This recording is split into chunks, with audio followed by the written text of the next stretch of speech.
மக்களுக்கு என்ன சொல்ல வரீங்க?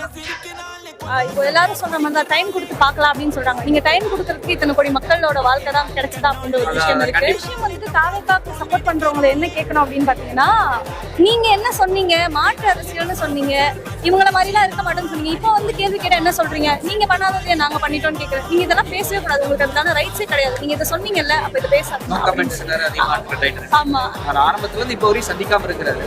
ஒரு சைடு வந்துட்டு ஊடகத்துக்கு மேல இருக்க ஒரு வெறுப்புன்னு சொல்லலாம். ஒரு விஷயத்தை எப்படி மாத்துறாங்க ஊடகம் அப்படின்னு சொல்லிட்டு அந்த ஒரு விஷயத்தை எடுத்துக்கலாம். அதை வந்து விஜய் அப்படின்ற ஒரு நடிகர் தனிநபரா அந்த விஷயத்தை எடுக்கிறாரு அப்படின்னா ஓகே, அக்செப்டபிள்.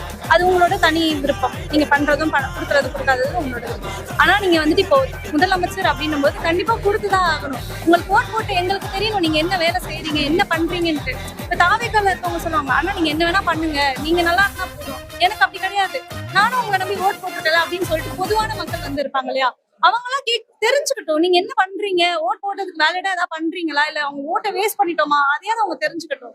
பிரஸ் மீட் கொடுங்க, ஒரு விஷயத்த ஸ்ட்ராங்கா பேசுங்க, ஸ்ட்ராங்கா நில்லுங்க மக்களுக்காக.